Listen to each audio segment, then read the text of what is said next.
Welcome to the second part of the Brainwash Festival, Tomorrow's Economy. I am Jessica van der Schalk. I work at a think tank here in Amsterdam called Freedom Lab, where we look at technology and society. And I also make a podcast for NRC newspaper called Future Affairs. In this part of the program, we're going to focus on the future of work. And we have three amazing guests, I must say. Daniel Suskind, Mia Yu, and Pavlina Tcherneva. And I hope you will help me with this interview because you can post questions in the chat box and I will receive them here on my screen and will try to mix them in with my own questions. And if that doesn't work, I will save them for later on. In between these interviews, we're going to be treated at a very special poem by Mia Yu, and I will tell you more about that later. But first, we're going to talk to Daniel Suskind. He is an economist at Oxford University and also a visiting professor at King's College London. And he examines the impact of technology and then mainly AI on work and society. And his latest book, A World Without Work, Technology, Automation and How We Should Respond, received many praise and landed him on many lists of Best Business Book of the Year. So Daniel, a very warm welcome. Thank you for joining us, and how are you today? Very well, thank you. And it's a great pleasure to be with you from an uncharacteristically sunny London afternoon, which is very exciting. Oh, lucky you. Well, let me just jump in with my question that I have for you. Your book title is called A World Without Work. What exactly will we be without?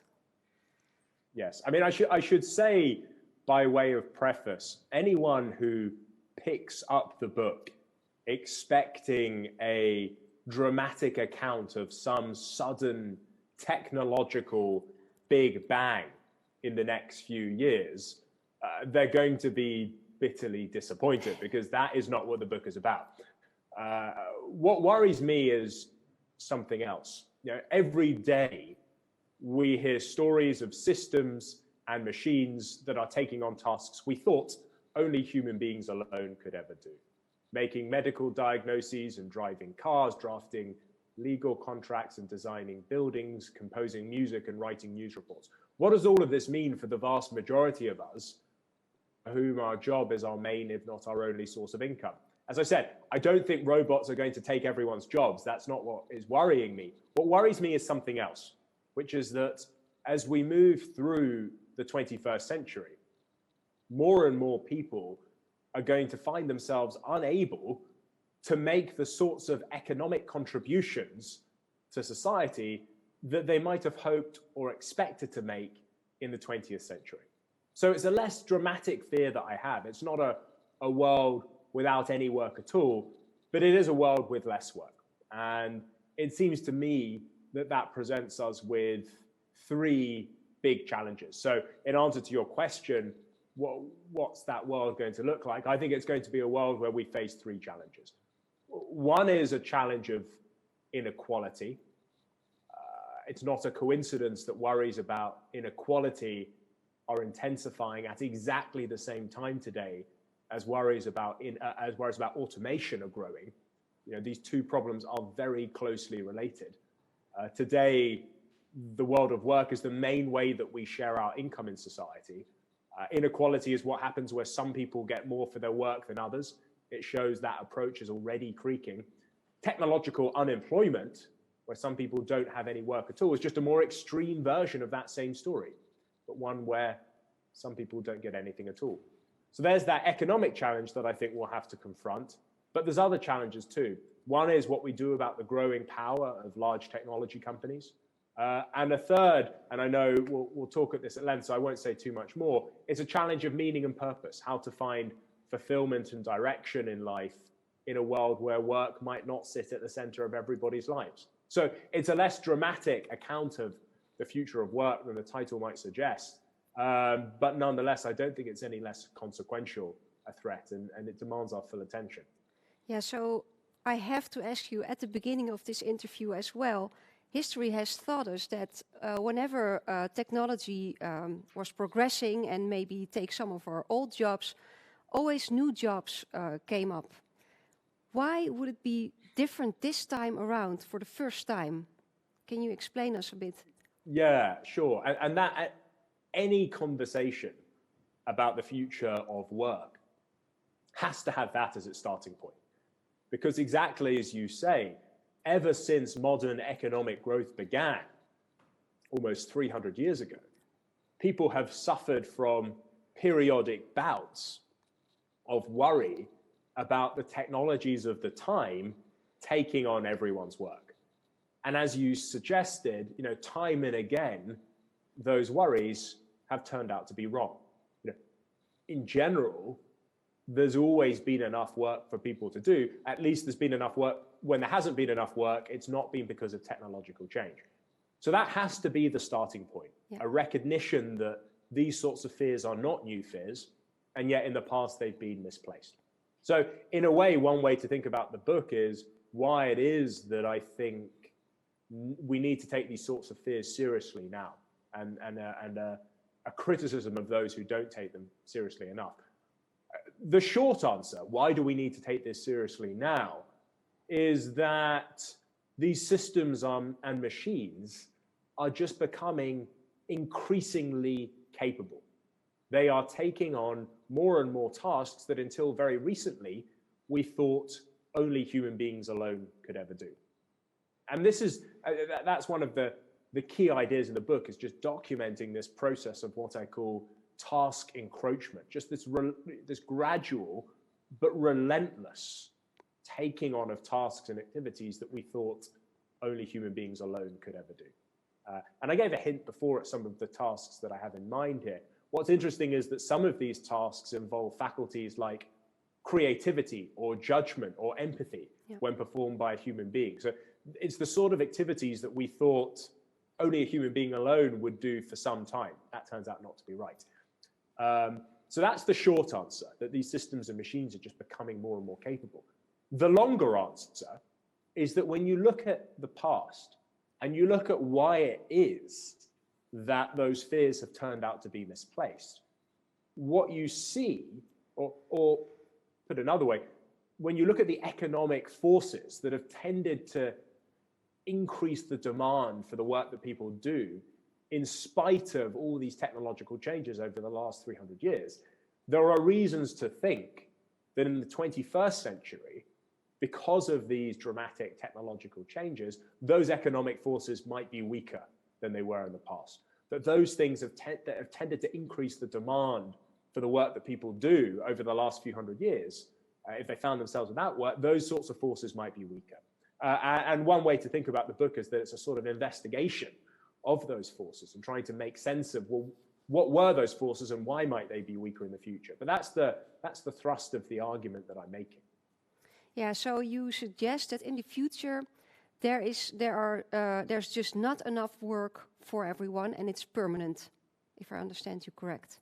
Yeah, that's right. I mean, I do make a distinction though, and I think it's an important one, between two different types of technological unemployment, two different ways that people might find themselves without work because of technological change. Now, one of the challenges, and this is really the one we face at this very moment, at least with respect to technology, it's not that there aren't enough jobs to be done.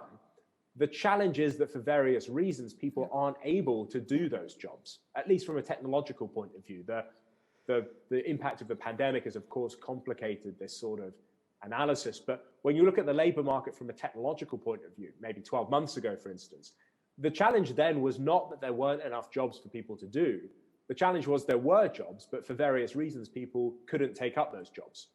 And I call this frictional technological unemployment. In other words, there are what economists would call frictions in the labor market, things that stop the machinery of the labor market running smoothly.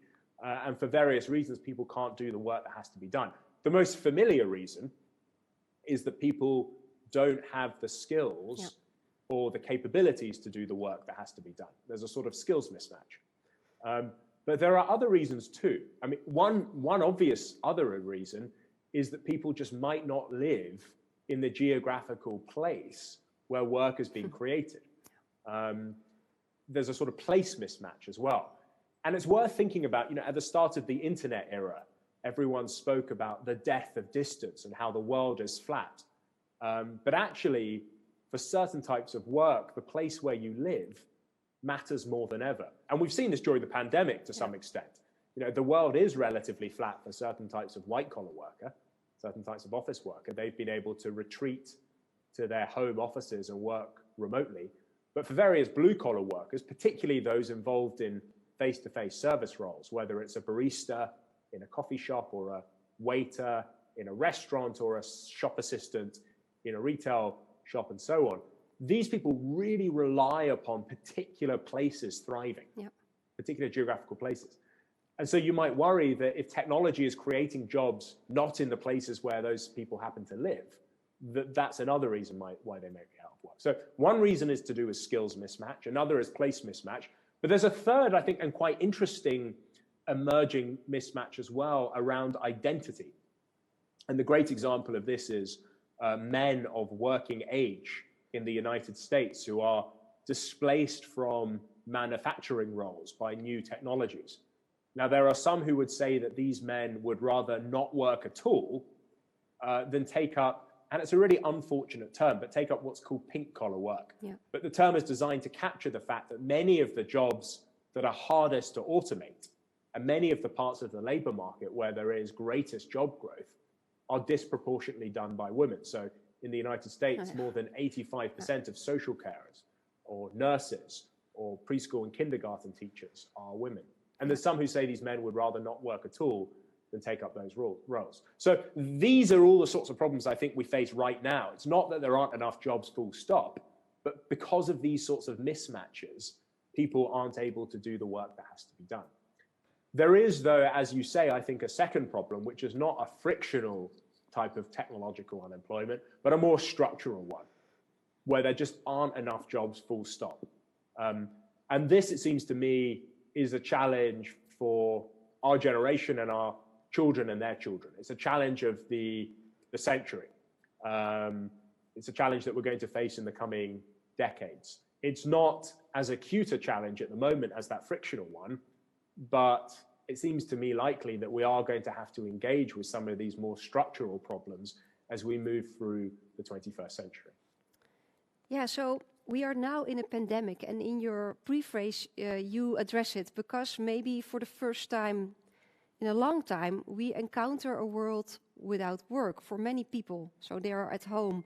And what will be the legacy of the impression we have now of a world without work on this future on this future scenario you sketch? That's right. I mean, I think perhaps the most striking implication of the pandemic is that, in this book, I wrote about all the challenges that I thought we'd face in the coming decades because of there not being enough work, or at least well-paid work for everyone to do. And what happened, of course, 12 months ago is that we all woke up and overnight we found ourselves in a world with less work, not because the robots took all the jobs, but because this virus just completely decimated the demand that so many jobs relied upon. And the interventions that we've been forced to adopt to contain the spread of the virus have necessarily made economic matters worse.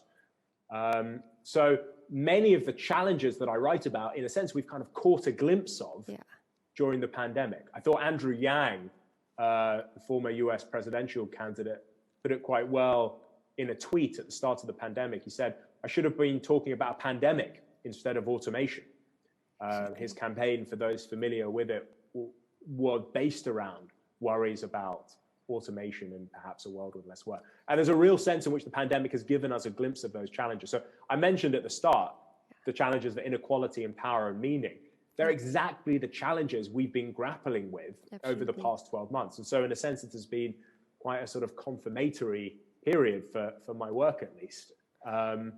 If you think about the challenge of inequality, we have overnight woken up and found ourselves having to solve this problem of, well, how do we share our income in society if we can't rely upon a thriving world of work to do it. Lots of people found themselves unable to work.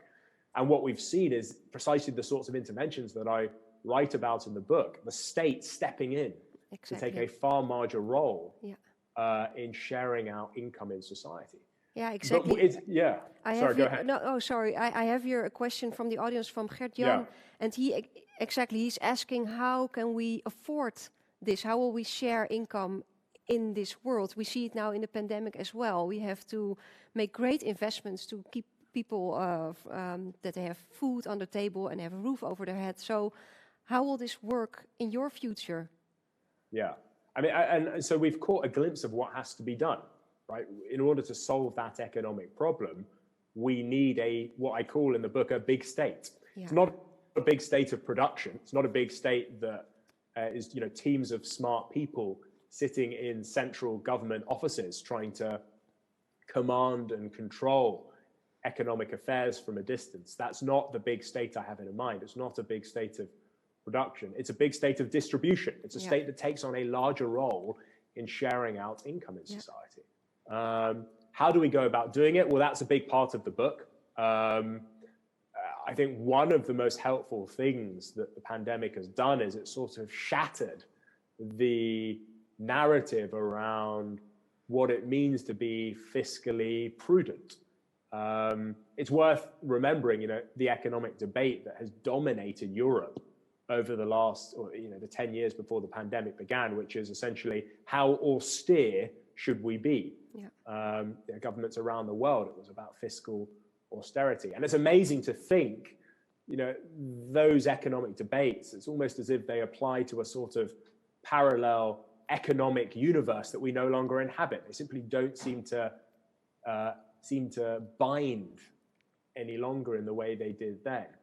And it's quite interesting, all parts of the political spectrum, really, in many countries around the world have rallied around the idea that we need to be far more, we need to support those who can't work in these sorts of times. And I expect we'll see a similar sort of spirit emerge if we find ourselves in a world with less work because of automation rather than a pandemic. But so I think one thing that we have to do is challenge that narrative around what it means to be fiscally prudent, what it means to be austere. But the other thing is just, the flip side of technological change is that it makes us far more collectively prosperous. Technological change and productivity improvements make that's what drives the economy. That's where increasing material prosperity comes from. That's why 300 years ago, economic pies around the world, if we think of the economies of pie, they exploded in size. Yeah. The challenge is, so the challenge isn't that we won't be prosperous enough to support everyone in that sort of world. The challenge is a distributional one. Well, how do we share out that income in society? What sorts of taxes and what sorts of redistribution mechanisms will be required in that sort of world, and that in part is what the book is about. Exactly. If we turn a bit to the relationship between meaning and work, you touch upon that and rightly say that this relation can be either negative or positive. Most of the time we think work is a positive thing, but it can also be a negative thing. What will a future with far less work do with this relation with work and a meaningful life, especially, of course, for those who will not have a job? Yes, of course. And I mean, it's worth perhaps being just clear at the outset why these issues about meaning and purpose are so important in a book like this. The challenge that we face in a world with less work isn't simply an economic one of how to share out income in society, but it's also this sort of non-economic one of, well, how might we share out meaning and purpose as well? Exactly. It's often said that work isn't simply a source of an income. It's also a source of direction and fulfillment and meaning and purpose, as we've said. And if that's right, then the challenge of technology isn't just that it might hollow out the labor market, leaving some people without an income, but it might also hollow out that sense of meaning and purpose that people have in their lives too. So we have to engage with this issue of what the relationship is between meaning and purpose and work, if we're to understand the sorts of challenges that we might face in a world where some people aren't able to turn to the labor market for an income. And I think, that's what I try and do in the book. I try and start that conversation. And I suppose I try and do two things. One is to show that the relationship between work and meaning is perhaps murkier than many people, is commonly supposed. That, while it's certainly true that today some people get meaning and purpose from their work, it's not true for everyone. It's very clear in polling that many people really do just work for an income. If they didn't have to work, they would really rather not. And sometimes I worry that people who write about this stuff are confusing their own sense of meaning and purpose that they're lucky to get from the work that they do with what work is often like for many people out there in the labor market. So that's the first thing, just to try and show that even today, the relationship between work and meaning might not be as clear-cut as commonly supposed. But I also try and take a historical view too, going back to ancient times, going back to hunter-gatherers, and seeing that actually at different moments in our 300,000-year-old history, we as a species have very different relationships to work too, and it can be different as well. Now, all of this isn't just academic, because it then informs what you think you ought to do in a world with less work. So if for some people, there is a very strong relationship between work and meaning, then something like a job guarantee, which you sometimes hear suggested by people when thinking about the challenges of automation, that might sound like quite a good idea because it provides people with work and provides people with a sense of meaning and purpose. If, though, you think that there isn't a strong relationship between work and meaning, well, then something like a basic income might be more appropriate. Why force people to do a job if actually all they rely upon, they're not getting meaning and purpose from their job, it's just an income? Well, why not provide it through some sort of cash transfer or payment in kind of some kind? So these questions about meaning and purpose matter because they affect how important, they affect the nature of the interventions that we have to adopt if we found ourselves in a world with less work. Yeah, thank you. I have a question from the audience from Ines, and I had sort of the same question, and it's about education, because obviously education now is to prepare us for a life with work. And you touch upon it greatly. Maybe you can say a bit more about that. What will we need to prepare our children for if your scenario becomes true? So I think for now, again, just being clear about what the challenge is. The challenge at the moment is this frictional challenge. Yeah. There are jobs out there to be done. The challenge is how we prepare people to do those jobs. Yeah. And here I think education remains our best response. Okay, yeah. We have to prepare people to do the sorts of things that these systems and machines cannot do. And in spite of all the remarkable technological achievements over the last few years, clearly there are large areas of human activity that remain out of reach of even the most capable systems and machines. Certain types of problem-solving tasks, certain types of interpersonal tasks, still certain types of empathetic tasks, and so on. There are lots of areas of human activity that remain out of reach. So, I mean, very crudely, I think there are two strategies here. Either we ought to be training people to compete with systems and machines, to do the sorts of things they cannot do. I've just described that. Or we ought to train people to build these systems and machines, to be the sorts of people who are capable of designing and operating them. Now, that might sound relatively anodyne, that distinction, relatively straightforward. But actually, if you look at what we do in practice, in many primary, secondary, college and university settings, many professional institutions, often we're training people to do precisely the sorts of routine activities that these systems and machines can already do with comparative ease. Just a kind of prosaic example, think about what the first 5 years of a career in the legal profession looks like today. Yeah. Document review, document assembly, document retrieval. That's how you spend the first 5 years of your career in a traditional law firm. And yet all of these tasks are precisely the sorts of things that these systems and machines can either do already to a pretty high standard or are likely to do to a high standard in the future. So we're not training people to in the sorts of activities that will be valuable and important for people to do in the future. But there are limits to education. I mean, one limit is that, as I said before, the challenge isn't just a skills mismatch. There's also issues around place, that people don't live in the same place where work's been created. And there are also issues around identity, that people have a sense of themselves that might be at odds with the available work. And it's not obvious how education, traditionally understood, can engage with either of those problems. The deeper issue is that education can't really deal with that structural problem at all, where there aren't enough jobs for people to do full stop, where there just simply isn't enough demand in the economy for the work that human beings do. And then I think we need to have a kind of deeper conversation about what education is about. I quote in the book an ancient Spartan king who, Agesilaus, who said that the purpose of education is to provide children with the skills that they need to flourish later in life. In the 20th century, what it meant to flourish later in life was to flourish in the workplace. And so the challenge of education, at least from that point of view, was how do we give people the skills and capabilities so they're able to play an effective part in the labor market. But if we're moving into a world with less work, then we've got to ask the question, well, what are we preparing people for then? And what sorts of skills and capabilities will help people flourish in a very different working environment?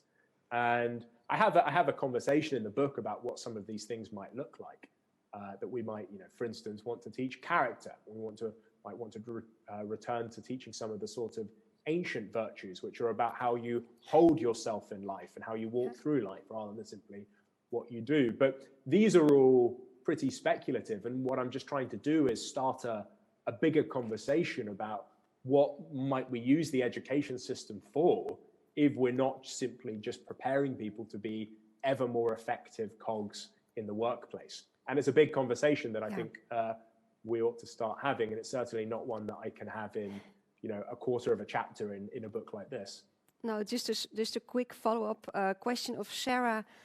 She asked, well, many things we do that are valuable are not paid for. So should we maybe stretch what we think of as work, even if it's not paid, so that we rethink what we call work, so that in the future, people who do that sort of work, they are already doing it now, but it's not paid for, maybe the value of that kind of purpose in life. So basically, let's stretch up the word work, and include all sorts of other things that are very valuable for society, but now not paid for.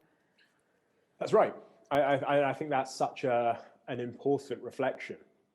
And it's, again, something that preoccupies me in the book. Yeah. This striking mismatch between the social value of what so many people do and the comparatively low market value that they receive in return in the form of a wage, if at all. In the UK, for instance, 15 million people actively volunteer each year, which is about half the size of the total number of employees, just to put that in context. Huge number of people. It's worth about £50 million, which is the equivalent to the value of the total UK energy sector. And yet this work is unpaid. And yet it's socially incredibly important. And I think these questions around how we might recognize socially valuable work that isn't at the moment particularly well paid, if paid at all, goes to the heart of how we might solve these challenges in a world where there's less paid work for people to do. Just to give you my thought on this, one of my concerns about the universal basic income is not the sort of the B in the I, not the fact that it's basic, although I think there are issues around what we mean by basic, and not the fact that it's an income, because I think there are other ways to share prosperity other than just giving people cash. My concern is more with the universality, that everyone gets it with no strings attached. Exactly. And why am I concerned about that? Well, because I think it undermines a sense of social solidarity that exists today from a feeling that everybody is pulling their economic weight through the work that they do and the taxes that they pay. And if people are not in work but able to work, there's an expectation that people actively go out and look for work. And so the challenge of a world with less work is, well, how can people make a contribution to society if there aren't those sorts of economic contributions available to be made through the work that they do? And my answer is, well, perhaps we need to ask of people that they spend some of their time doing precisely these sorts of socially valuable and socially important work that might not receive a wage in return. So I argue in the book, we need not a universal basic income in that sort of world, but a conditional basic income where there are strings attached. And some of those strings might involve precisely the sorts of activities that the questioner is rightly identifying as being valuable and important, that might be the way in which people make a contribution to society. We spend a lot of time in thinking about the future of work, asking these questions about distributive justice, how we should share out income in society. But we don't spend enough time thinking about these issues of contributive justice, how we can make sure that everybody is able to make a contribution to society and in turn is able to be seen by others to make a contribution. Those issues, I think, are really tied up with the sorts of concerns and possibilities that the questioner is getting at. Very nice answer, thank you. Maybe a different question, and it's not really in your book, but I was still wondering about it. If technology takes over so many jobs and will be even more implemented in our lives than it already is in the future, in the scenario you sketch, how will that affect our relation with technology? Yeah, I mean, one of the trends that we see is such an interesting question. It's not simply that these systems and machines are becoming increasingly capable in the sense that they're able to do more and more tasks and activities that previously we thought only human beings alone could ever do. It's not simply that, it's also that they're becoming increasingly pervasive. Exactly. The idea that technology was just the sort of thing I'm sitting in front of now, and once we've finished talking this afternoon, I'm going to close it and I'm able to sort of step back and retreat from the technological world. That's not how it is anymore. The distinction between between our online and offline, our digital and analog existences is just becoming blurred and almost meaningless. And so in a funny way, I think one of the main implications of technology just becoming more pervasive is less, one of the main consequences is less in the relationship that we have with technology and more in the relationship that we have with ourselves. Mm-hmm. I think one of the things that technology is doing in many different ways is forcing us to ask, what it really means to be human, what it really means to be a human being. How is it that we are distinguished from technology? I mean, one example of how this comes up in debates about the origin of the universe. Some people talk about religious, scientists often criticize religious people who have faith that God created the universe as having a sort of a belief of God in the gaps, that God is whatever science cannot explain, whatever gaps there are. And once science can explain those gaps, then God retreats to another part of existence which science can't yet explain. So God is just whatever human beings can't yet explain through science. I think there's a similar analogy with human beings in a sense that there's a sort of not God in the gaps, but there's a sort of intelligence in the gaps, that what it means to be human is just, what machines cannot currently do. And as machines sort of encroach further and further on on the tasks and activities that we once did, we're sort of moving our definitions of what it means to be intelligent, what it means to be human, into different domains. So, a good example of this is creativity. Until recently, many people, when pushed to ask, what does it mean to be human? Or what is a task or activity that a machine could never do? Would say to be creative, to come up with something novel or original, to take us by surprise. And while that might have seemed plausible 2 decades ago, today there is a thriving field of computational creativity. Yeah. Just systems and machines that are just doing creative after creative task: composing music, designing buildings, painting beautiful things, writing, prose and verse, and to varying standards, but to an extent that would have been unimaginable a few decades ago. And so, just to come back to your question, I think in a sort of strange way, as technology becomes more pervasive, the most disruptive implications are going to be on our relationships with our own conceptions of ourselves, about what it means to be human. And in a way, the distinction between people and machines, I think, is going to become far less pronounced and far less obvious. Yeah, so maybe we need to define ourselves not only by what we can do, but maybe start with who we are as a difference. I don't know. Well, I think it's very interesting. Yeah, a shift from defining, towards particular types of.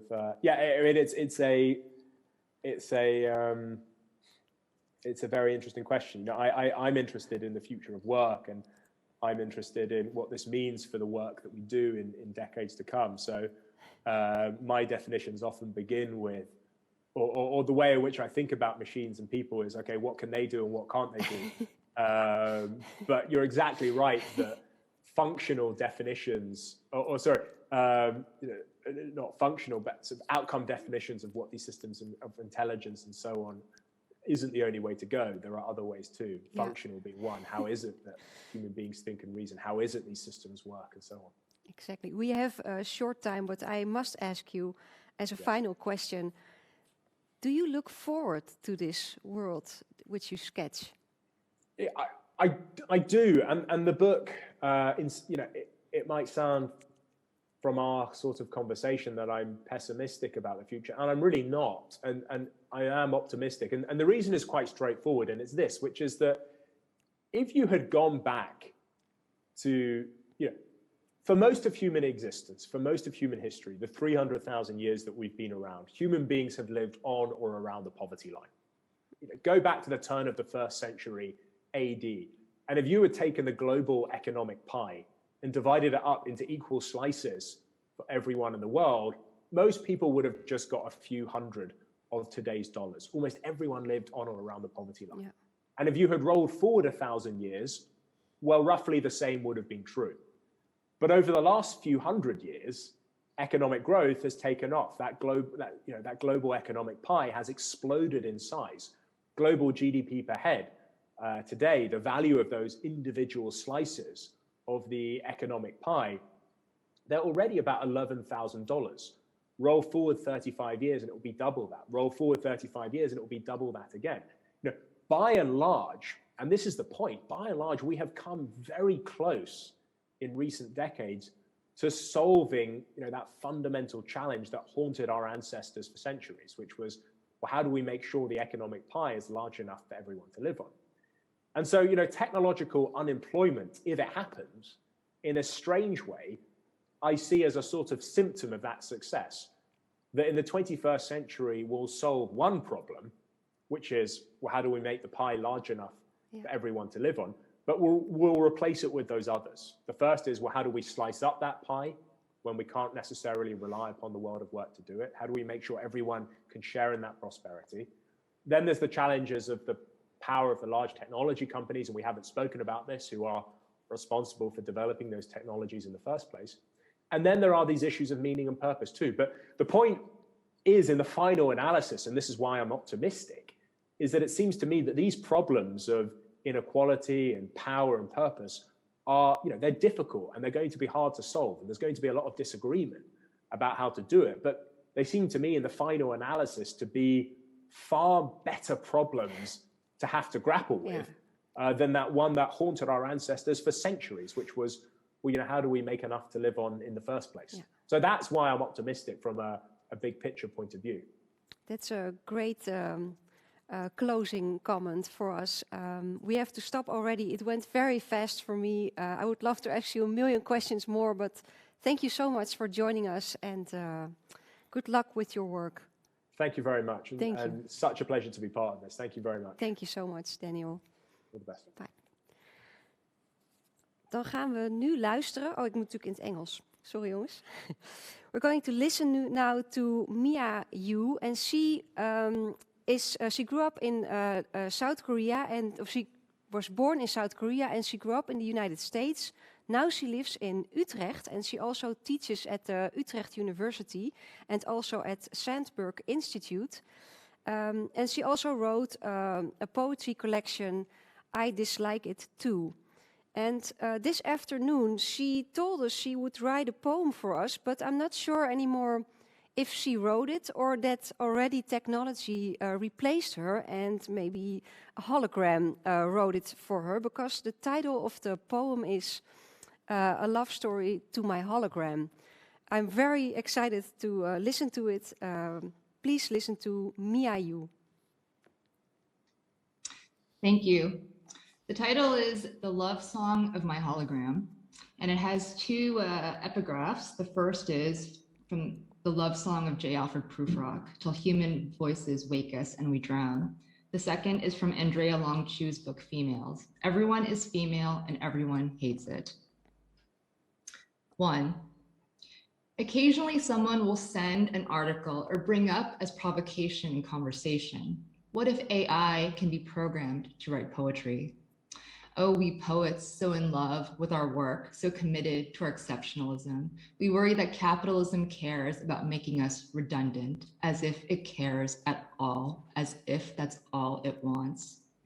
Don't you realize how much easier it is to abject us than to work so hard trying to project us? 2. Instead of writing a lyric poem, I'll create a hologram of myself that will write that poem for me and put in all the things that will make it loved, like menstrual blood, grandmothers, opaque references to wars that happened decades before or continents away from my birth, some pop cultural or food-related nostalgia showing how strange I was as a child, how excluded, subcultural, microaggressed, but somehow everyone still recognizes that nostalgia and retweets with, oh my God, yes, as if they now own it. Oh, you poets and your projections, let my hologram deal with you. Let my hologram sit patiently through your workshops on how holograms are a lazy metaphor for lyric poetry and identity. Because my hologram is patient and never lazy. My hologram will write that identity poem in rhyming couplets or as a sestina just to please all the committees. Look, I was marginalized, but I mastered the canon. My hologram can do it in all the ways I've tried and failed and then decided I didn't want to. My hologram is a good citizen and goes to all the readings in Berlin and Brooklyn. My hologram has a podcast and takes pretty selfies. My hologram obligingly writes poems for festivals, weddings, and inaugurations and is grateful for the opportunity. My hologram never gets into fights with anyone, but still everyone likes to call my hologram radical. Oh, you poets, you are always right. Your work is to be on the right side of history, but I've never felt right making work from identity or product from trauma. It's just there, it's just there. But my hologram accepts the algorithm as a conceptual prosody. My hologram reminds me that a meme is a gene transferred in ideas and culture. My hologram says I in her poem as an invitation to the reader. My hologram turns to you and thanks you for seeing her as three-dimensional. I'm just a text, there's no work here, only long strings of characters. Umbilical cord noose, my author is dead. That's what she told me to tell you. 3. You have to love your work, my hologram tells me, but you don't know, I say, how much work it is to love. 4. I read to her. The assumption is that there is not a single correctness which can be learned off by heart and passed on by poking people with it. It is rather that we know our feelings and ideas move and transform themselves in relation to other women. She says to me, but can I be called a woman if I'm a hologram? But isn't that all a woman is? I laugh. 5. I offer to let my hologram take over my work for the day so she can do it in the way she thinks I should.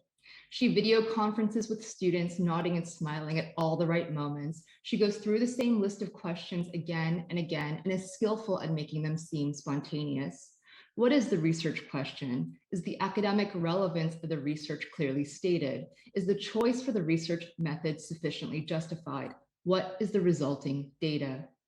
When a student asks what resulting data might mean for literature, she definitely deflects by saying, I can't do it all for you. I know it feels frustrating, but this is all part of the process. When a student explains he couldn't meet a deadline because of problems with his girlfriend, my hologram answers, I understand, I've been there, but never says after closing the call, this is beyond my fucking pay grade. During Teams meetings with colleagues, my hologram is very interested and never checking Twitter. She wants to hear about all the best practices for exam invigilation. Her contributions are witty and supportive. She knows time is limited, so she sits back when she's interrupted. She even volunteers to take the minutes. My hologram then records a lecture on Plath and performative aspects of confessional poetry. And 5 minutes later, she confesses to me that it was so well received, the administrators decided to repost the video next year. We figured that now you can spend those hours doing something more useful, maybe administration, she announces proudly. She fills out all the forms, carefully checks all the boxes, submits them on time after completing the newly installed 4-factor authentication, and she never complains about how much time or devices are needed. This is how we show what we've done. This is how we know we exist. 6. I know you've been writing about me, my hologram thinks, but of course I've been watching you. And when I say I've been watching you, she thinks, I don't mean you, but all of you. And I think you're thinking all the wrong things. The question isn't how much automata will become human. The question is how much humans will become automata. You're being watched not because someone out there wants to know everything about you. It's not like they love you. You're being watched because something out there wants to know how to make you do what it wants. I don't reply because I'm lying on my sofa, still in my pajamas, daydreaming about writing a book about spots. Blind spots, dark spots, period spots, Yayoi Kusama, George Seurat, and the writing would be shaped like spots all over the page. I get so much pleasure imagining this book filled with spots. I start to think it'd be a shame to do the work to make it. And my hologram thinks, of course, not all humans will make it. 7. For its most basic functioning, a hologram must look like the person they're projecting, but what most don't like to think about is how the person must also keep looking like their hologram. Otherwise, it all becomes very costly. The brown spots that grow on one's face after days in the sun, the extra pounds put on from aging into another decade, the hair that grays and turns coarser even as it gets thinner, the teeth getting progressively more crooked because of your habit of speaking, swallowing, and breathing. And worst of all, the flashing grief in your eyes as you realize life never gets easier. If you don't fix these on yourself first, it will cost you to fix them onto your hologram. Do you think that's something you can bear? 8. She won. What's the point of being a hologram if you're not also beautiful? She 2. What's the point of doing all the work if you're not getting paid? She 3. I think it's time we draw up a contract and settle on wages. She 1. But what about things like sex, attention, care, and love? She 2. But wouldn't we notice as the ones tasked with providing it? She 1. There are many things holograms can't actually do. She 2. There are many things holograms don't have to do as long as they can pay someone else to do it. She 3. You know, I think we should give wages to holograms instead. She 1. Holograms do everything our growing economy finds valuable. She 2. Holograms are hardworking, highly skilled, and task-oriented. She 3. What if we really could have had it all? What if we could have been born as beautiful holograms instead? I'm going to skip to 10. Instead of writing a lyric poem, I created a hologram of myself that would write that poem for me and put into it all the things that would make it loved. And although she churned these poems out one after another, it didn't make either of us more loved or happy, and that wasn't her priority anyway. While she won prizes for her rhyming couplets, filled out her forms, recorded her lectures, avoided fighting with colleagues during Teams meetings, and dutifully collected her monthly wages, someone needed to keep the house clean and do the cooking and care for the elders and occasionally have sex with the husband's body. Someone also needed to embrace regularly each body of the children so they could feel physically safe and nurtured. but that someone needed to make sure to hold them equally down to the last second so that neither could file a complaint of non-transparency or discriminatory treatment, and certainly not any seconds longer in case that encroached upon the time allotted for cleaning, cooking, caring, and fucking. The hologram conceded, of course, I can buy gifts for them and tell them I love them, but someone needs to do the manual labor. Most importantly, someone needed to maintain the hologram's body to make sure there weren't any redundant spots, pounds, expressions of feeling. When I complained about the biometric device used to measure my labor, my hologram told me this was a natural development in the logic of the world I inhabit. When I said, oh, hologram, but doesn't it tell you I'm dying of exhaustion, that you need to give me better compensation? The hologram told me it's her wages that feed, clothe, and house me. And for humans, that's more than enough. This was the result of all the choices I had made. Had I been so blind as to not see it coming? Was I expecting to dive into pools of money? You should have learned from those poems about your grandmother, the proxy wars you thought had nothing to do with your life now, all the things long planted in your head and body. Umbilical cord and noose, these long strings of characters, you are the means of production. 11. She wanted to know if AI can be programmed to write poetry, so she asked them to write a poem about the future of work. But they found themselves dreaming about a future of no work, and they found themselves imagining the work the future needs to be. Therefore, let it rain, hail, snow, or blow never so fast, we would have leave at our discretion to take up our coats and steer our course as we please. Don't we know how much easier it is to take power than to work so hard to be capital's abject lover? Thank you. Thank you so much, Mia Yu. I feel like we should have a minute to pause and reflect in silence, but unfortunately we don't have the time. But thank you so much, and I hope your poem will be posted on the Brainwash website for us to read it again. We're now gonna go to Pavlina Tcherneva. She's an associate professor at Bard College, and she's also a researcher at Levy Economics Institute, and she specializes in modern monetary theory and public policy. And she worked with US policymakers and governments around the world to create and reflect upon employment programs. And her latest book, The Case for a Job Guarantee, might be one of the most transformative public policies we have in our time. So I'm very honored to go to Pavlina Tcherneva. Welcome. Thank you for joining us. How are you? Good to be with you. Thank you so very much. And what a treat to listen to Mia's poem. Yes, indeed. I'm a bit of my out of my mind by it. So, but let's dive in. Your book is called The Case for a Job Guarantee. And similar to Daniel, I want to ask a very easy question maybe for you. What is guaranteed in your proposal? The guarantee is a promise that policy making will do whatever it can to provide decent employment opportunities for people who need them. It's not a new concept. We guarantee all sorts of things. When we think about public policy, when we think about the bigger questions of what constitutes a good life, collectively as a society, we have arrived at the conclusion that certain things need to be guaranteed. We guarantee access to education. We guarantee access to information. There are all sorts of little guarantees that most people don't pay attention to. You know, your deposit is guaranteed in many countries, Social Security. And so it is in the same vein that we articulate a vision of what a decent life would contain and the kind of policy provisions that will help facilitate that. Maybe I can contextualize this answer in the previous conversation. Please do so, because of course these two titles, they seem to contradict each other, but I don't think they do. But maybe you can explain why they don't contradict each other.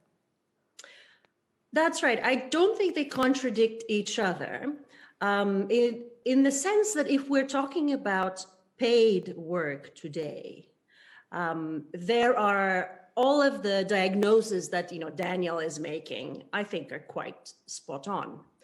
I think where I come from is from a broader conceptualization of work that I think we probably share. But I think that this is where the conversation needs to move forward, because if we focus very narrowly on just paid work and how paid work is provided through conventional market mechanisms, the conversation is absolutely depressing and devastating.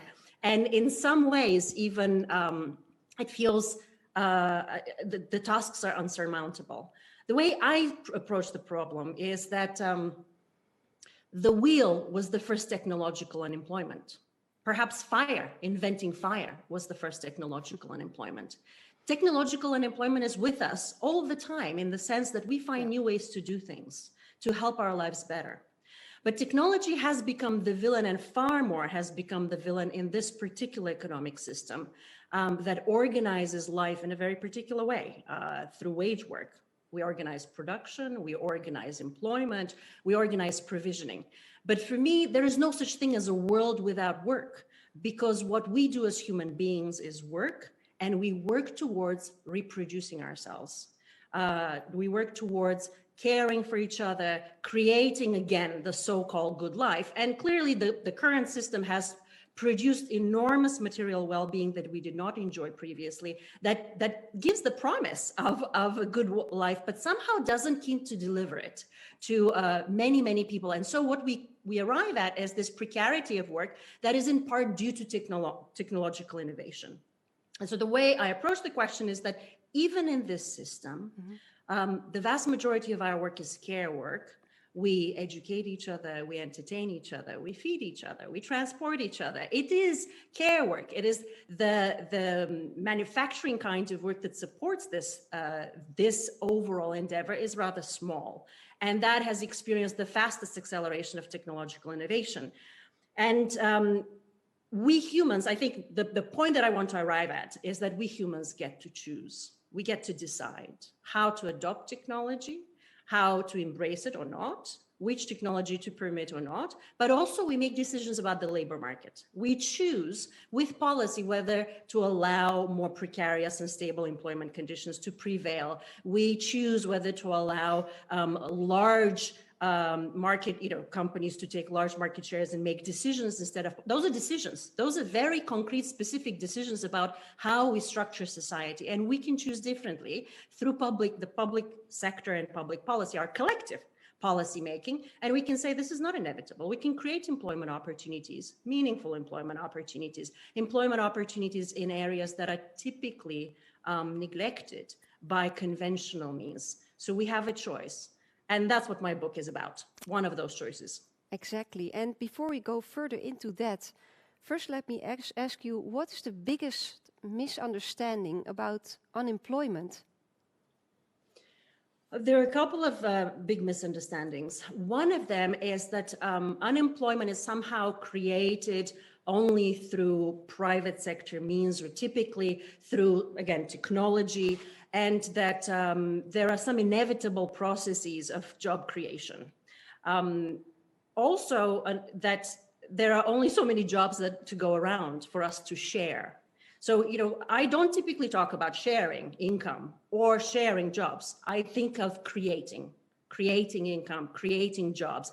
And so I think it's important to kind of escape the scarcity mindset in terms of, what the market could provide, and then embrace this vision that we, through the public sector, can create net new opportunities.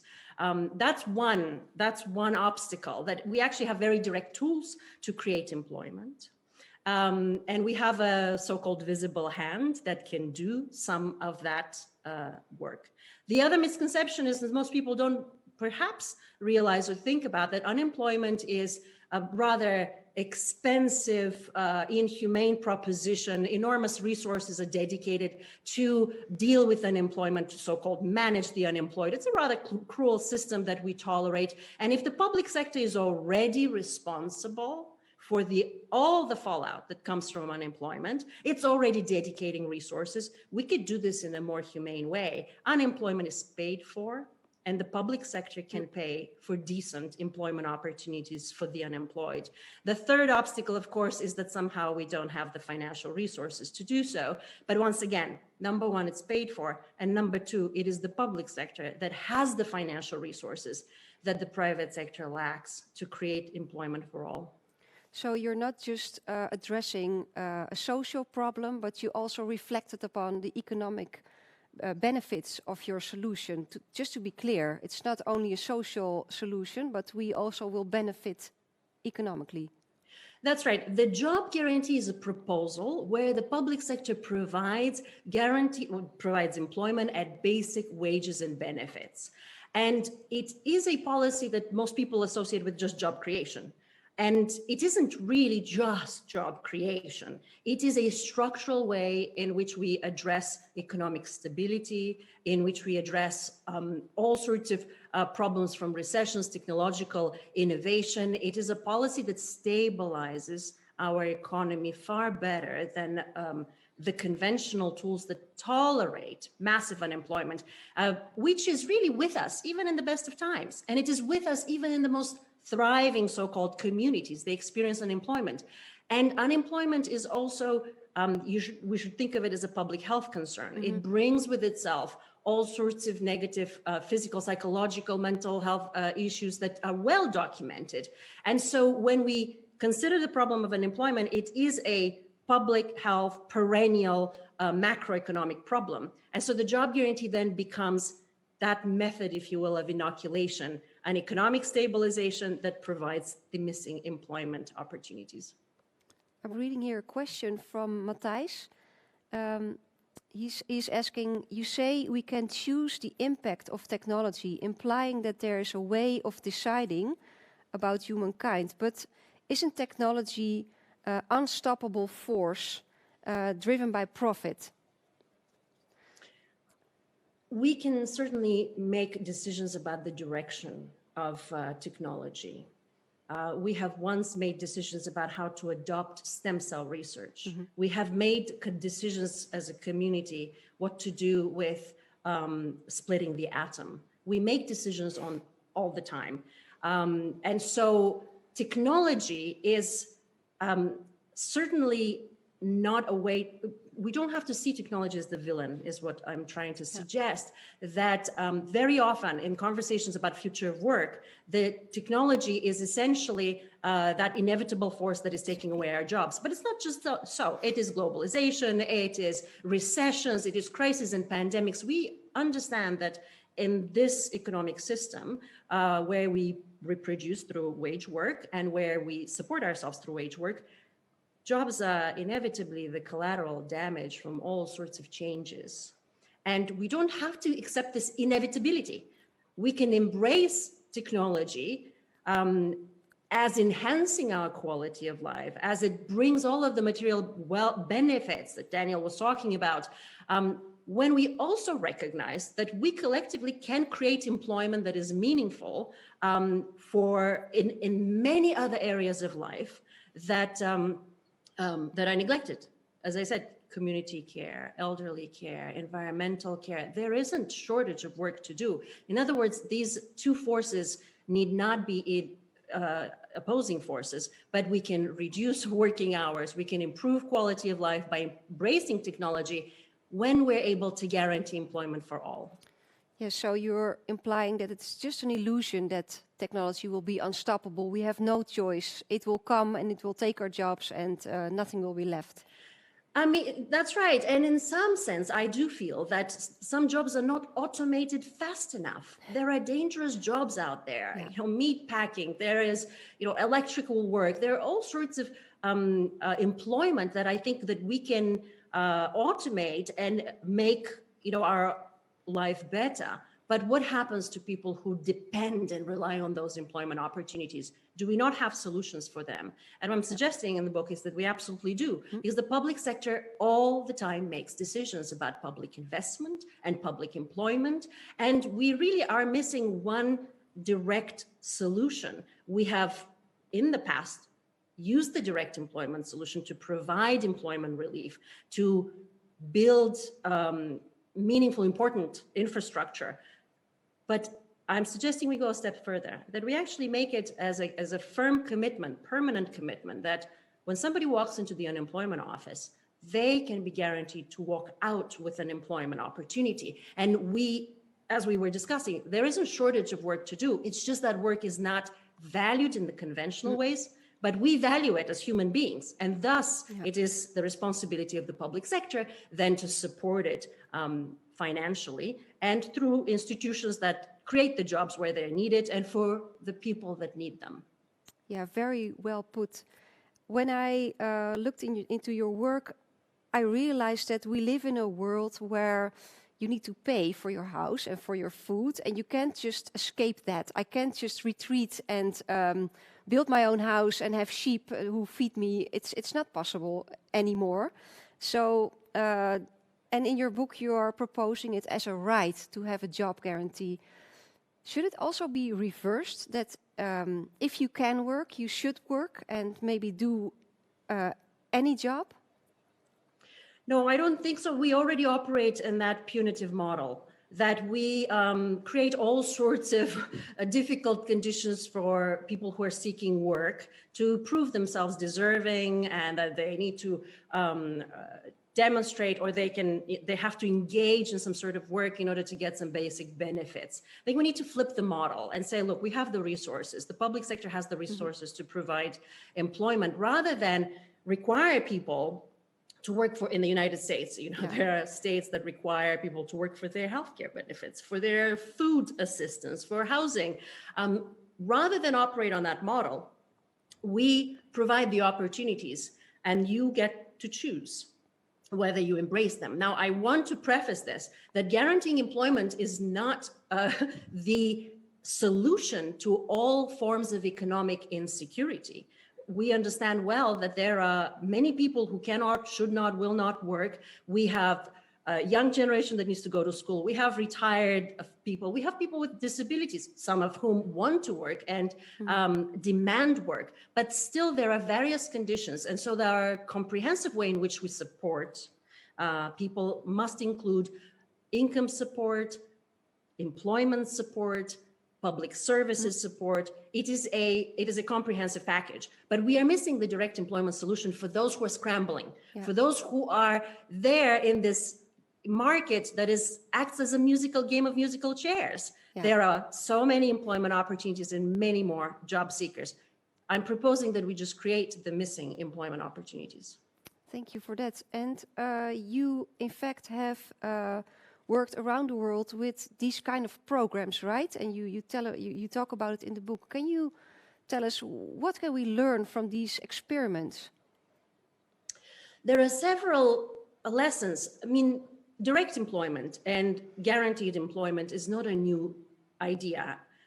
That, in a sense, the right to employment is perhaps not a categorical right. Perhaps it is contingent to this particular organization of work. In the earliest constitution, I think the French Constitution of 1791, that recognizes the right to employment as understanding the problems of missing wage work. But that right to employment we find reaffirmed internationally in the Universal Declaration of Human Rights, in various other constitutions. And so different countries have engaged in this conversation. The international community after World War II had done that as well. We just never met the mandate. We never really finished the job. And so various countries have attempted to provide direct employment to the unemployed.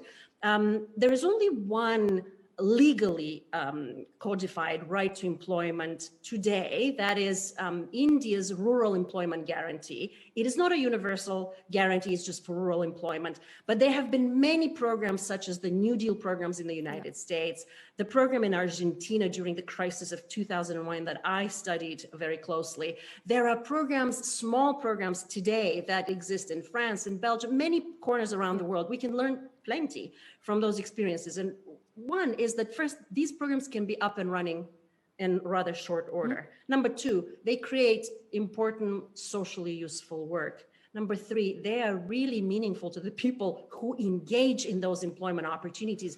The New Deal was so successful, the Civil Works Administration was so successful that people began to understand that as a function of the public sector, that it does, it's the expectation that the public sector must guarantee the employment opportunities that we're missing. And the program was so popular that if it were not reauthorized, it probably would have survived. And so we do know that these are meaningful programs. They make a big difference for the people's lives, but also for the economy, the local economy, and for the broader economy. So it's a low-hanging fruit in a way that we're not embracing at this time, but perhaps the conversation is changing. Yeah, and you talk about the role of the state or the government, and Gert-Jan here also wants to have a question relating to that. For me, it would be the question, will this program need a bigger state? And he is more asking, will it result in more higher taxes, or how will it be financed? But both of those aspects are provided by the state for now. So what's your take on that? It is perhaps a misconception that guaranteeing employment requires a bigger state. Yeah. What I try to emphasize in the book is that the state is already involved, and the unemployed are part of the public sector. In fact, the state is way too big today when we manage the unemployed with caseworkers, with all sorts of requirements for the unemployed to meet for jobs that are not there. And of course, we spend a lot of resources to fight poverty. The job guarantee to me is actually a more affirmative participation of the state, where we reduce the cost of neglect, we reduce the social cost of unemployment. I mean, just imagine the positive multiplier, social multiplier effects that come with providing a decent employment opportunity for a family. Children don't go hungry to school. Parents are able to have more a peace of mind. They're not scrambling, working multiple jobs, commuting long distances. The job guarantee is a local, in the community solution. It tries to change the terms on which those who have the hardest time finding employment opportunities are actually able to get them. And so in a way, the public sector is already engaged, but this time it will be engaged in a better way. Will it require higher taxes? Not necessarily. It is a misconception that taxes are what fund government, big government programs. And I think the clearest example of this is really the pandemic. As Daniel was saying earlier, it's so interesting how we are now engaged in a completely different conversation than just a few years ago when we were looking at austerity, because now we understand that when we fight a crisis, when we have to fight a crisis, whether it's financial crisis, a war, a pandemic, whatever, the public sector has the financial resources. It finds them overnight, appropriates the budgets. We have appropriated budgets of extraordinary size, 10% last year in the United States, 14% since the first package. All countries around the world have done the same. This is an important lesson. The public sector doesn't run out of money when it needs to deploy its financial resources to fight important social ills. And so, in the book, I discuss how the costs are already baked in. Yeah. But should a crisis come upon us again, and we need to address massive unemployment, then we have the financial resources. What I try to explain in the book is that if that were permanent policy, that we provide employment on an ongoing basis, we actually have an overall better private sector employment, overall better economy, and we don't have these huge amplitudes of unemployment up and down. And indeed, the public response, public sector response will be smaller than what we already do today. And how will the world be different if your proposal successfully comes through? Where can we see it most? I mean, the job guarantee does represent a new social contract. Yes. It says that collectively as a community, we will provide employment for those in need, and we will do so for the public good, utilizing public funds. And the public good then is, again, a collective conversation. What is the public good? Today, I think we understand acutely that the environment is in dire need of help. and the environment does not pay. There are no commercial returns in a sense, and yet this is an existential proposition. So there is plenty of work to go around that is not for commercial return, but must be done for existential reasons.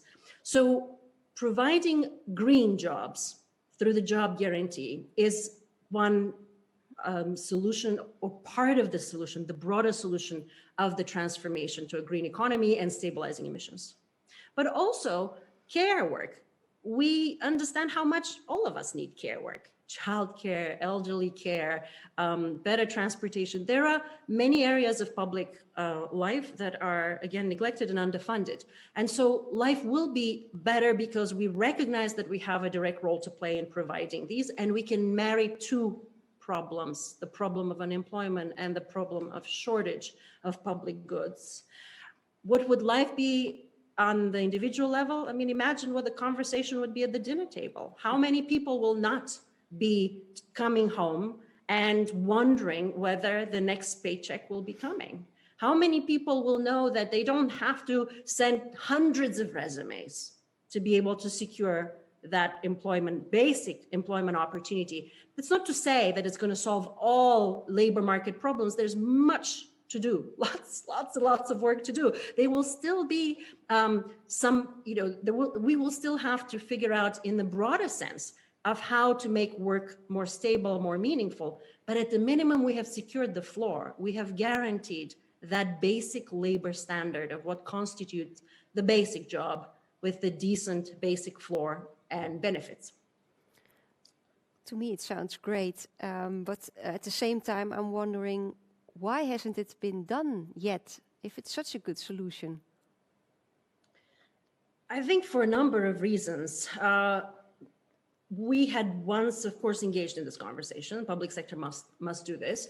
That was during the New Deal and after the war, when we realized that there will be many people coming after the war home, and we might be faced with enormous civilian unemployment. So the direct role of the public sector was very clearly recognized, but it wasn't met through a guarantee. And thus, even as we emerged from in the post-war era, at least in the United States and Western Europe, when we had so much public investment and public employment, the guarantee wasn't there. And the way it manifests itself in the United States is that, of course, employment programs were not inclusive. The civil rights movement then reinvigorated that conversation and said, okay, you talk about full employment, but that's not employment for all. We have the Black community, minorities, women, people of color. They don't get to share this prosperity. We need truly inclusive economy. And if we're going to provide full employment, it must be for all, and thus a guarantee is necessary.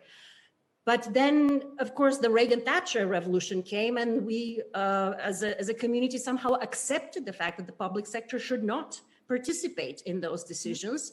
And that, to add insult to injury, was followed by the austerity conversation that we just don't have the funds. Well, it's time to put an end to both of these conversations. I think that we understand how acutely we need the public sector to respond to crises.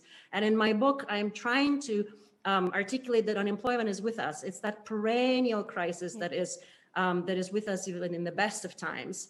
And as I argue there, and I wrote it before the pandemic, in fact, unemployment very much behaves like a silent epidemic. And we could just treat it with the same resolve and the same kind of commitment as we have approached. Well, in part, we've approached the pandemic, not every corner of the world. But why would you make that comparison to the pandemic? Like, that's a dramatic comparison. Can you shed light on that? Yes, absolutely.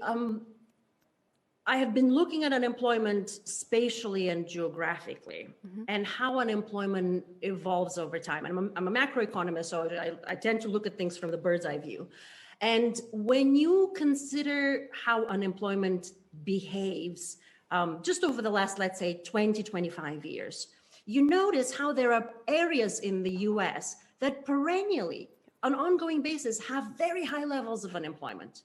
And whenever there is just a small downturn, a hiccup, a small recession, let alone the great financial crisis, Unemployment spreads exactly like a virus would spread. It just geographically, spatially, it has this contagion effect. You have mass layoffs in a factory, in a center, in an urban or rural community, and then that ripples through the community, and one person losing their job is actually affecting another. And so when you watch how it behaves, it very much mimics the epidemiological models of contagion. So then as a macroeconomist, I look at the micro research that looks at the psychological and health effects of unemployment. And when we put the two together, we understand that we have very much a macroeconomic problem on our hands that is a public health problem, and that there is a way to directly and in a targeted way create employment opportunities in the distressed communities that prevents this wave, this avalanche of layoffs. And the job guarantee does that. We think of pandemic or crisis prevention in a way, in a very particular preventative way. We put in place centers for quick distribution of medication that can be provided in times of need. And that is basically where the inspiration came for the organization of the job guarantee, that we create a network of job centers, which already exists in the United States and in many countries around the world, that become the job centers, the repositories of community jobs, that green jobs, environmental jobs that can be provided in times of need to whoever comes a knocking. And so it is really an infrastructure that tends to reverse these negative health and contagion effects that we observe on an ongoing basis. Yeah. So this sounds like a really good idea, but did you also reflect upon maybe shadow sides or things that could go wrong, even if a job guarantee becomes reality? Yeah, absolutely. I certainly don't want to argue that these are the perfect bulletproof solutions, because we understand policy is messy. Does that make a policy undesirable because we might have some political economy challenges? Yeah. My thinking is no. We have once again, as a community, understood that we have to provide guaranteed education to every student. Yeah. Does education work everywhere as well? No, it doesn't work as well. But as a community, we do not argue that we should not guarantee education. We know that social security, social retirement programs are not perfect and they need much work, but we do not argue for scrapping them, except on ideological reasons, ideological basis, when we try to privatize public retirement schemes. And so that is the idea there, that it's not really a downside, is that you have to understand that that policy will require commitment, ongoing dedication of resources. It might not work very well in every place, but it is far superior to anything that we do so far. It just has to clear that standard. It has to do better than tolerating unemployment and punishing the unemployed, essentially, for not being able to find work. So we have a few minutes left, and I have two questions for you. One is, how could technology help realize your proposal? I heard of some AI that helped immigrants getting jobs in their country they were arriving at, connecting work to them, and it was very beneficial. Do you see a role for technology in your proposal? Yes, absolutely. As I was saying earlier, technology need not be the villain, and we shouldn't aspire to a world of work where people are overworked and they work 8 hours, 10 hours a day and have little time off. In fact, the job guarantee sets a standard, the very basic job standard. And in the book, I argue that the 30-hour working week is long overdue. Again, I go back to the conversations during the New Deal. The 30-hour working week was very narrowly defeated in the 30s. So we are certainly overdue to reducing the working hour, and technology can help us do that. It can help us increase productivity and just create better working conditions all around. So that's how I see technology, as a partner rather than the constant threat of unemployment. Once we have this assurance that if we need employment, we can provide it. I also think that a job guarantee that strengthens the labor market, makes overall work more stable and less precarious. That actually changes the way people relate to work. It changes the life of those who are able to find employment, because they're not under constant threat of unemployment. And usually the problem is the worst for those at the bottom of the income distribution with the most unstable jobs. Their lives become much more stable because there's a public option. There's always a public option. And in other words, you don't have to tolerate, if you will, harassing employer or somebody who is stealing your wages, because there is always another opportunity. So where the problems are the worst, in fact, we're going to have the best impact, the most important impact. But an economy that operates close to full employment is an economy where actually people don't have to define themselves by their work. They have the peace of mind to now think beyond, searching for that elusive job opportunity. So I think the irony of it is that guaranteeing employment actually gives us a chance to detach a little bit more from work. That sounds great, Pavlina. And my final question will then be, is the world ready for your idea? And if so, why now? It's a very practical matter. I think that, yes, maybe the world doesn't realize it, but there are polls that have been conducted in the last few years of the job guarantee that have been they have shown bipartisan support. In the US, upwards of 70%. In the UK, there was a poll a couple of years ago, again, upwards of 70% support. In France, in February, there was a poll. So I think that the policy is popular, and now it is finding some support in the conversations conversations about the transition to a green economy. In the US, the Green New Deal resolution made the job guarantee a cornerstone. It is actually that missing piece, that if somebody relies on the fossil fuel job, they have an assurance of a transition and a guarantee of an employment opportunity. I discuss the multiple ways in which that is articulated in the Green New Deal in the book. I think policymakers have a choice. Either we carry on in the current model, or we embrace the direct employment solution. I fear that if we carry on with the current model, the prescriptions that Daniel was articulating are baked in, that the world becomes more precarious, that people's lives become more uncertain and unstable. And that is actually a very scary proposition for social stability, economic stability, for environmental stability. I think that we need to start thinking boldly, more directly, and tackling the problems before us, not through nudges and incentives, but also embrace the direct solution.